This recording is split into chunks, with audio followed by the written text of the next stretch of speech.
चिरां जिल्ला आरो क'क्राझार जिल्लानि बारग' एनडिएफबिफोरनि जथायै लोगो हमलायनाय हाबाफारि।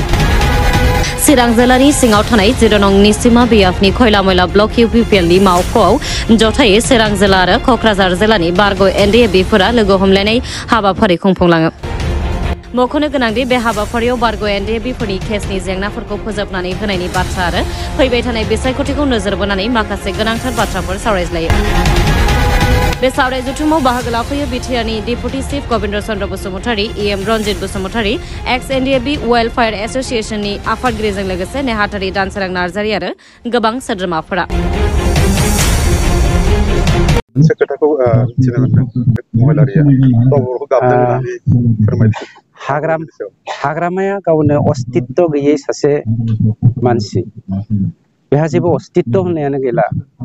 जुदि बै एबसुनिफ्राय एक्सपेल जानाय, इउपिपिएल दोलोनिफ्राय एक्सपेल जानाय, बबेबा माहारियारि आफादनिफ्राय एन्टि ससियेल एलिमेन्टआव इनभल्भ जानानै हिन्जावनि केसाव माबा माबिनि केसाव इनभल्भ जानानै होखारजानाय मानसिफ्रा दिनै हाग्रामाजों थायाब्ला हाग्रामाया जोबनोनो थांबायमोन, माने बिपिएफआनो जोबनो थांबायमोन। दा बिथांमोनासो खुनुरुखुम हमथाना दङ। जा सासे सानै मोजां लिडार दं, मोजां लिडारबो दं बिथांमोननि गेजेराव, खिन्थु बिथांमोना हाग्रामानि उत्पात भण्डामि गुन्डामिनि थाखाय दिनै थानो नागिराखै, लासै लासै गासिबो फैनो नागिरगासिनो दङ। एसेम्बलि इलेक्सननि सिगाङाव नङा, एमएलए इलेक्सननि सिगां दिनै मा तारिख?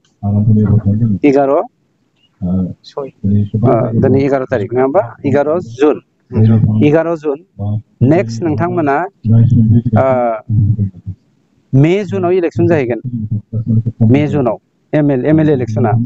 नोंथांमोना बैसागोनि सिगां सिगांनाय, फैगोन बैसागोनि सिगां सिगां गिदिर गिदिर हाग्रामानि मोजां मोजां मानसिफ्रा, जाय बिथां हाग्रामानि भण्डामि आरो गुन्डामिखौ सहायनो हायियाव दलद थाथ'ना दं, बिथांमोना इउपिपिएल दोलोआव हाबना थांगासिनो दङ।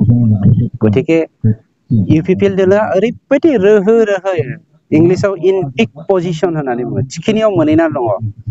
कुनु राष्ट्रीय दला दिनै, कुनु राष्ट्रीय दल, आं नाम लाया, दिनै इउपिपिएल दोलोजों काउन्सिलाव चेलेन्ज खालामनो हानाय अबस्थायावनो गैया। बिथांमोना दिनै थोर थोर गिनानै इउपिपिएल दोलोखौ डिस्ट्रय खालामनो थाखाय सोरबाया अनजलि दैमारिनि दैदेननायाव एबिपिनि रांखान्थि हेफाजाब होनानै, सोरबाया नट एभ्रिवान, सोरबाया रांखान्थि बिथां होनानै एनडिएफबिनि मुं लानानै मोनसे पलिटिकेल पार्टि दानानै बर' हारिखौ फोजोबस्रांनो नागिरदों। बर'आ गोदोनि जाम्बा नंला।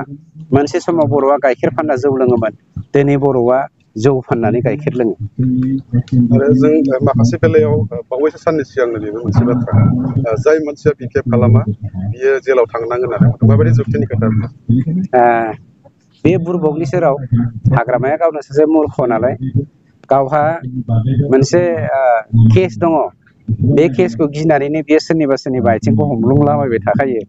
गतिके नंखायनो गाव जेलाव जानांगोनखायनो बाखि बिपिएफ लिडारफोरखौबो जेल जानांगोन होननानै सिगिनानै लाखिनायनि मोनसे रावसो बियो। एनडिएफबि एक्स एनडिएफबि वेलफेयार एस'सिएशन हिसाबै जों साना जे एक्स एनडिएफबिनिफ्राय फैनाय, जों दा एक्स जाना थानाय मानसिफ्रा जोंहा मावनांगौआ जोब्बाय होननानै मोनसे समाव जोङो मोनसे डिसिप्लिनजों जोङो आफादखौ सोलिलायदोंमोन बा दावगालायदोंमोन। बेयो हारिनि थामोनथा आरो हारिनि मान इज्जतनि थाखाय, आरो बर' हारिखौ गादबनाय सोबख'नाय नासयनायनिफ्राय उदांस्रि जोङो माबोरै बारग'नो हायो बेनि थाखाय। खिन्थु उदांस्रि होननाय लोगो लोगोनो बे नङा टेरिटरियेल उदांस्रिनि बाथ्राखौ आं बुंदों।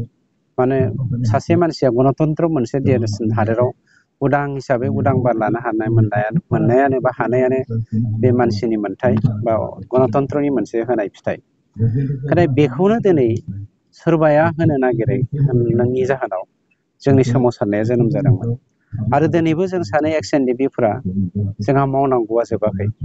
गावनि हारिनि उदां अख्राङाव उदाङै बार लानायनि थाखाय गावनि समस्त दंनाय मानिखौ बिमा बिफा, बिसि फिसा, गावनि धन सम्पतिखौ नस्थ' खालामनानै, सेक्रिफाइस खालामनानै जों जुदि हाग्रायाव थांनानै हारिनि थाखाय सांग्राङै दावहा नांनो हादोंब्ला दिनैबो जोङो दावहा नांनो हानांगोन आरो बे दावहाया जोङो मेलेमनि दावहा जानांगोन जायखौ जोङो इन्टेलेक्सुवेल वार एन्ड मा होनगोन जोङो बे वारआ सफिस्टिकेटेड वार मोनसे जे खर'नि दावहायाव जोङो दिनै बर' हारिया जेननो थांगासिनो दङ नामा बर'आ खोब गोजाम मोनसे हारि फ्राय 7,000 बोसोर जोङो रायजो जाबोनाय मोनसे हारि आरो बर'खौ सुथुरफ्रा गाग्लि फोजोबनो नागिरदोंबाबो दिनैसिम रावबो फोजोबनो हायाखै खिन्थु बबेबा बिथिङाव जोङो लोरबां जालांदों बे लोरबां जानायखौ बोखांनायनि थाखायनो दिनै एक्स एनडिबिफ्रा ज' जानानै एक्स एनडिबि वेलफेयार एस'सियेसनखौ दानाय जादों आरो बे थांखिजोंनो जोङो ग्रिन रिभलिउसन आरो इन्टेलेक्सुवेल मा होनो मरेलि इन्टेलेक्सुवेल रिभलिउसन लाबोफिननायनि थांखिजों जोङो जोंनि गेजेराव सांग्रांथि लाबोनाय खौसेथि लाबोनाय थांखिजों सम सम जोङो जिरायलायबाय थायो बर' हारिया माबेयाव बिथिंजों थांगासिनो दङ सोर सुथुरा बर' हारिखौ फोजोबस्रांनो नागिरदों बेखौ जोङो जोंनि गेजेराव सांग्रांथि लाबोनानै हारिनि गेजेराव माबोरै जोङो बे बुस्थुखौ फोसावनो हागोन बे बेलायैनो जोङो सावरायलायनाय जादों आरो बे थांखिजोंनो ओंखाम बोथिसे जालायलायनानै क'क्राझार जिल्ला आरो चिरां जिल्ला जथायै निसिमायाव थानाय जोंनि एक्स एनडिबि वार्कारफोरखौ लाफानानै आरो एनएलडिबि एक्स एनएलडिबि बिथांमोननिखौ लाफानानै जों जयै ओंखाम बोथिसे जानायनि हाबाफारिखौ लानाय जादों।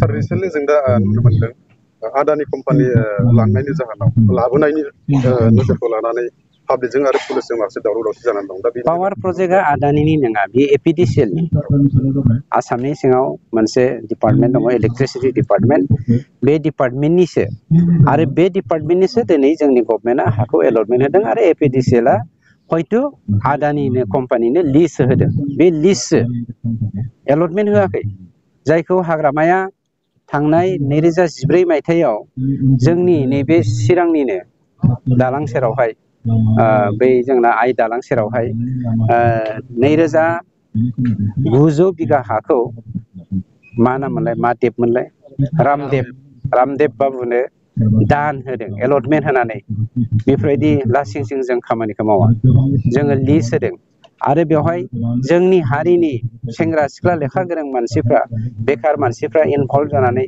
गाव गावनि न'खरखौ सुंथानो हाथों होननानैसो जों बे खामानिखौ मावदों आरो बेवहाय जोंहा कोटि रेभिनिउ फैगासिनो दङ जेरावहाय 3,000 बिगा हा हाग्रामाया रामदेबनो दान होनायनि उनाव दिनै जोंनियाव 5 पैसा रेभिनिउ फैयाखै गतिके बेफोरखौ रायजो राजाफ्रा मोजाङै मिथिखागौ सानैसो बिपिएफनि मानसिफ्रा होख्रावला बायलायबाय थादों बेथ' राजनैतिक सार्थसो हाग्रामानि दावराव देख्रेबनि आरो मा होनोमोनलाय हाग्रामानि बिबोनां मा नाम मोनलाय मनमोन ना फुरमुन बिथांमोननि दैदेननायाव बे जादों गतिके बेफोर गेदेर इसु नङा राजखान्थि इसु हारिनि इसु बिथांमोना लाबोदों गोहो दंब्ला एसेम्ब्लियाव बिथांमोना चेलेन्ज खालामथों जोंजों हाग्रामाया हौवाब्ला फैथों आरो बिथाङा हौवा नङाब्ला खेरा गाननानै खाख्लुमनानै थाथों।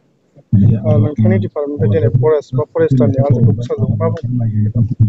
आं खोनादों एक्जेक्टलि जों मिथिया जोंहा सेन्ट्रेल सिलेक्सन बर्ड मोनसे दङ बिथांमोननो उदां मोनसे मोनथाय होनाय जायो बिथांमोना काट अफ मार्क मोनसे होनानै पास खालामनाय फेल खालामनायनि मोनसे माबा दङ राहा दङ जोङो बिथांमोननो गभर्नमेन्टआ उदांस्रि होनाय हिसाबै बिथांमोना सिस्टेमेटिकलि खामानिखौ मावदों रिजाल्ट होबाय होननानै आं खोनादों खिन्थु नायनि माबायदि जायो मोजां मानसिफ्रानो निस्सय बेखौ मोनगोन कुवालिटिनि खोन्थाफैदों गतिके नायनि हारिखौ दैदेननायाव जोंनो कुवालिटिनि गोनांथिबो दङ हारिखौ दैदेननायाव जोंनो कुवान्टिटिनि गोनांथिबो दङ पेरेलेलि जोंनो गासिखौबो नांगौ आरो गासिखौबो सरजाबनानै जों हारिखौ दानो नागिरदों।